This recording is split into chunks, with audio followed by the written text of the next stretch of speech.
আসসালামু আলাইকুম। বিবিসি আন্তর্জাতিক বিশ্ব সংবাদে আপনাকে স্বাগত। শুরুতে সংবাদ শিরোনাম, পরে বিস্তারিত। ইন্নালিল্লাহ, আবারও মধ্যপ্রাচ্যে পাল্টাপাল্টি ইরান ইসরায়েল যুদ্ধ শুরু হয়েছে। আবারও যুদ্ধ জড়িয়েছে দুই দেশ। চলছে মুহুর্মুহুর ক্ষেপণাস্ত্র হামলা।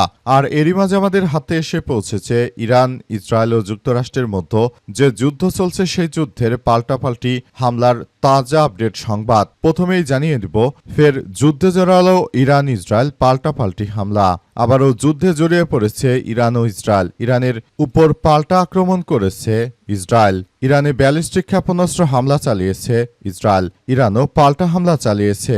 ইসরায়েলের সামরিক লক্ষ্যবস্তুতে হামলা চালানোর কথা জানিয়েছে ইরান। ইরানের পররাষ্ট্র মন্ত্রণালয়ের বিবৃতিতে এই তথ্য নিশ্চিত করা হয়েছে। পাশাপাশি ইসরায়েলের হামলায় ইরানের ইস্পাহান, তেহরান সহ বিভিন্ন গুরুত্বপূর্ণ শহরগুলোতে হামলার পর বিস্ফোরণের শব্দ শোনা যাচ্ছে। সামরিক বাহিনী জানিয়েছে, মেজর জেনারেল ইয়াল জামির এবং ঊর্ধ্বতন ইসরায়েলি কর্মকর্তারা গত কয়েক ঘন্টা ধরে পরিস্থিতি নিয়ে অনবরত মূল্যায়ন করছে। এদিকে খোমেনি বিমানবন্দরে আকাশসীমা বন্ধ করল ইরান।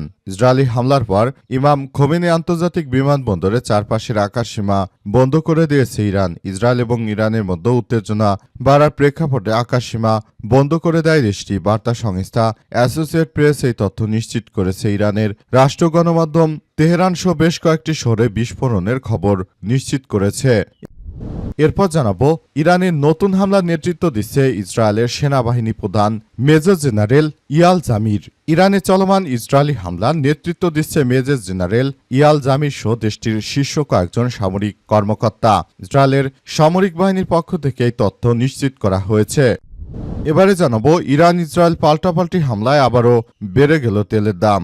ইরান ও ইসরায়েলের পাল্টাপাল্টি হামলায় এশিয়ার বাজারে তেলের দাম বৃদ্ধি পেয়েছে। আজ সকালে 2.6% বৃদ্ধি পেয়ে প্রতি ব্যারেল অপরিশোধিত তেলের দাম $95.50 উন্নীত হয়েছে। একই সময় যুক্তরাষ্ট্রের অপরিশোধিত তেলের দাম 2.5% বেড়ে প্রতি ব্যারেল $92.75 উন্নীত হয়েছে। এবং সর্বশেষ জানাবো, ঢাকা সহ দেশের বিভিন্ন স্থানে ভূমিকম্প অনুভূত। রাজধানী ঢাকা সহ দেশের বিভিন্ন স্থানে ভূমিকম্প অনুভূত হয়েছে। আজ 11:40 দিকে রাজধানী সহ দেশের বিভিন্ন স্থানে এই ভূমিকম্প অনুভূত হয়। তবে তাৎক্ষণিকভাবে কোনো হতাহতের খবর বা ক্ষয়ক্ষতির তথ্য পাওয়া যায়নি। অ্যান্ড্রয়েড আর্থকোয়েক অ্যালার্ট সিস্টেমের তথ্য অনুযায়ী ভূমিকম্পটির উৎপত্তিস্থল ছিল ভুটানের পুনাখা এলাকার কাছাকাছি প্রায় 5 কিলোমিটার দূরে। রিক্টার স্কেলের মাত্রা ছিল 5.3%। প্রিয় দর্শক, এতক্ষণ শুনছিলেন সংবাদ শিরোনাম, এবারে বিস্তারিত। তবে তার আগে বন্ধুরা, অনুরোধ থাকবে এই সংবাদটিতে একটি লাইক দিন। এই চ্যানেলে আপনি নতুন হয়ে থাকলে আমাদের সংবাদটি দেখতে দেখতে চ্যানেলটি সাবস্ক্রাইব করে রাখুন। কমেন্ট করে বন্ধুরা আপনার মূল্যবান মতামত জানিয়ে দিন আপনি বিশ্বের কোন দেশ থেকে বা বাংলাদেশের কোন স্থান থেকে আমাদের সংবাদটি দেখছেন এবং শুনছেন। আর বন্ধুরা, আজকের সংবাদ সম্পর্কে আপনার মূল্যবান মতামত কমেন্ট বক্সে কমেন্ট করে জানিয়ে দিন। আবারও নতুন করে যে যুদ্ধ শুরু হয়েছে সেই যুদ্ধে আপনি কোন দেশকে সমর্থন করেন সেটি আমাদের কমেন্ট বক্সে কমেন্ট করে জানিয়ে দিন। এবারে বিস্তারিত। ইরানে হামলা নেতৃত্ব দিচ্ছে ইসরায়েলের সেনাপ্রধান। ইসরায়েলের সেনাবাহিনী প্রধান ইয়াল জামির এবং দেশটির শীর্ষ সামরিক কর্মকর্তারা ইরানে হামলা চালানোর সিদ্ধান্ত গ্রহণ করার পর আবারও হামলা শুরু করেছে। ইসরায়েলের সামরিক বাহিনীর পক্ষ থেকে এই তথ্য জানানো হয়েছে। সামরিক বাহিনী জানিয়েছে, মেজর জেনারেল ইয়াল জামির এবং ঊর্ধ্বতন ইসরায়েলি কর্মকর্তারা গত কয়েক ঘন্টা ধরে পরিস্থিতি নিয়ে অনবরত মূল্যায়ন করছে এবং ইরানে ইসরায়েলি হামলার দিক নির্দেশনা দিচ্ছে। সামাজিক যোগাযোগ মাধ্যম এক্সে দেয়া পোস্টে সামরিক বাহিনী আরও জানিয়েছে যে ইসরায়েল রাষ্ট্রের জন্য হুমকি সৃষ্টি করে এমন কোনো পদক্ষেপের বিরুদ্ধে সব সেক্টরে অভিযান চালিয়ে যেতে সামরিক বাহিনী সতর্ক এবং প্রস্তুত রয়েছে বলে এমন তথ্য জানিয়েছে এই সন্ত্রাসী দখলদার ইসরায়েলের সেনাপ্রধান।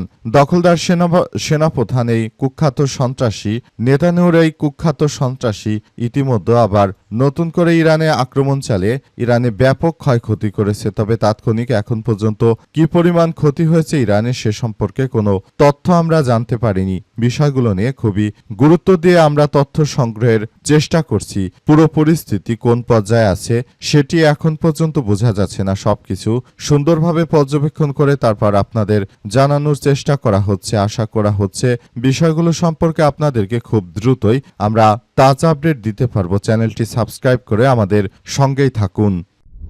ফের যুদ্ধে জড়ালো ইরান ইসরায়েল, পাল্টাপাল্টি হামলা।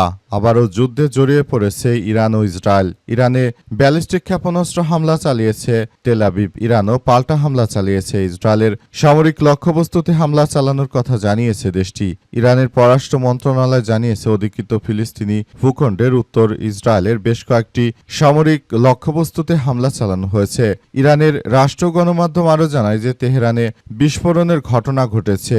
এছাড়াও তাবরিজ ও ইস্পাহানে বিস্ফোরণের শব্দ শোনা গেছে। এতে ইরান ও ইসরায়েলের মধ্যে চলমান উত্তেজনা আরও বেড়ে গেল। আজ রাতে ইসরায়েল এই হামলার পর ইরানের ইসলামী বিপ্লবী গার্ড এক বিবৃতিতে বলেছিল তারা যুদ্ধবিরতি লঙ্ঘন আর সহ্য করবে না।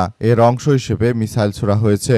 ইরানের হামলার পর সোমবার রাতেই পাল্টা হামলা চালায় ইসরায়েল। ইরানের বিভিন্ন গুরুত্বপূর্ণ শহরে বিস্ফোরণের শব্দ শোনা গেছে, তবে কোনো হতাহতর খবর এখনো পাওয়া যায়নি। তবে অসংখ্য মানুষ মারা গেছে ধারণা করা হচ্ছে। অতীতে এর আগেও একই অবস্থায় মার্কিন যুক্তরাষ্ট্র এবং দখলদার ইসরায়েলি বাহিনী তারা ইরানে আক্রমণ চালিয়েছিল, কিন্তু শেষ পর্যন্ত বিষয়গুলো ভিন্ন দিকে চলে গেল। বিষয়গুলো খুবই গুরুত্ব সহকারে দেখা হচ্ছে এবং এসব বিষয়গুলো নিয়ে খুবই গুরুত্ব দেওয়া হচ্ছে। কি হতে চলেছে, আবারও এই কার্যক্রমগুলো চলমান রয়েছে।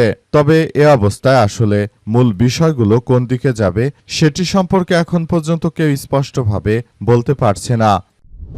ইরান ও ইসরায়েল পাল্টাপাল্টি হামলায় বাড়ল তেলের দাম। ইরান ও ইসরায়েল পাল্টাপাল্টি হামলায় এশিয়ার বাজারে তেলের দাম বেড়েছে। বিশ্ববাজারে ব্রেন্ট ক্রুডের দাম আজ 2.6% বেড়ে প্রতি ব্যারেল $95.50 পৌঁছে গেছে। একই সময় যুক্তরাষ্ট্রের অপরিশোধিত তেলের দাম 2.5% বেড়ে প্রতি ব্যারেল $92.75 পৌঁছে গেছে। এপ্রিলে যুদ্ধবিরতি চুক্তির পর থেকে জ্বালানি তেলের দামে ব্যাপক উঠানামা দেখা গেছে। গত এক সপ্তাহ ধরে প্রতি ব্যারেলের দাম $95 আশপাশে ঘোরাফেরা করছে।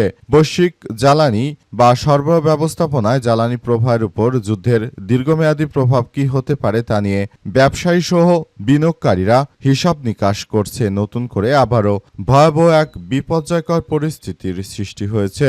নতুন করে এই আক্রমণে আবারও ভয়াবহ এক বিপর্যয়কর পরিস্থিতির সৃষ্টি হচ্ছে। এই পরিস্থিতির মধ্যে সবাইকে এখনই পুরো বিষয়গুলো নিয়ে খুবই সচেতন থাকতে হবে বলে এমন তথ্য সামনে এসেছে। মূলত বিষয়গুলো নিয়ে সবাই খুবই গুরুত্ব সহকারে দেখভাল করছে।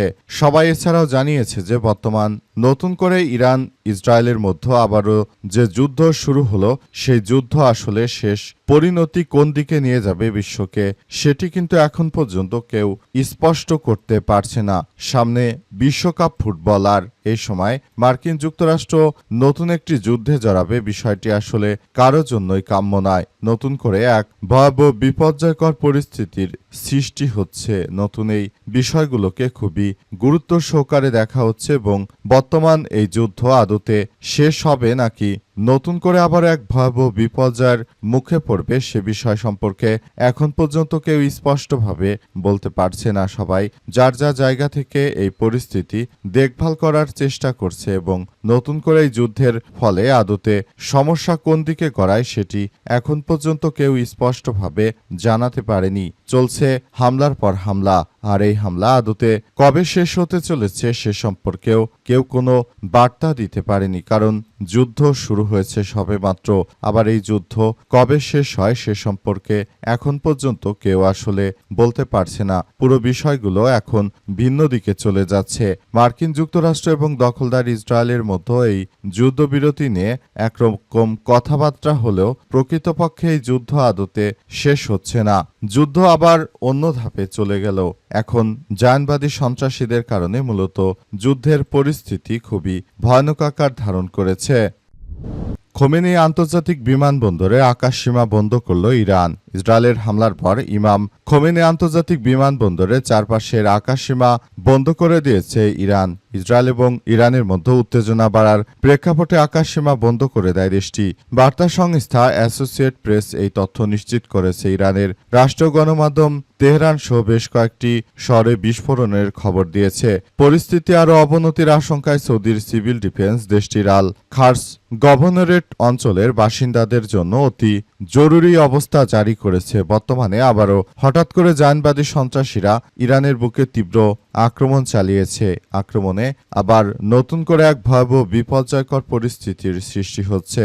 জায়নবাদী সন্ত্রাসীরা হঠাৎ করে কিছুদিন চুপচাপ থেকে মার্কিন যুক্তরাষ্ট্রের কাছ থেকে অস্ত্রশস্ত্র কেনার পর তারা নতুন করে আবার ইরানে এই আক্রমণ শুরু করেছে। তাদের আক্রমণে মূলত নতুন করে এক ভয়াবহ বিপর্যয়কর পরিস্থিতির সৃষ্টি হচ্ছে। জায়নবাদী সন্ত্রাসীরা তারা মূলত যে ধরনের কার্যক্রম আসলে শুরু করেছে সেটা কোনোভাবেই গ্রহণযোগ্য হতে পারে না। দখলদারেরা শুরু থেকে ইরানের বিরুদ্ধে গিয়ে যে সন্ত্রাসী কার্যক্রমগুলো তারা চালাচ্ছিল সেগুলো আপাতত বন্ধ থাকলেও নতুন করে তারা ইরানের বুকে আবারও আক্রমণ চালিয়ে বসেছে। এর ফলে আসলে নতুন করে বিষয়গুলো কোন দিকে যায় সেটি এখন পর্যন্ত দেখার সুযোগ পাওয়া যাচ্ছে না। মূলত মার্কিন যুক্তরাষ্ট্রকে উপেক্ষা করে তারা নতুন করে এই আক্রমণ শুরু করেছে। এই আক্রমণের তীব্রতা এতটাই ভয়াবহ হচ্ছে যে সবকিছু একরকম ধ্বংসের দিকে চলে যাচ্ছে বিশ্ব।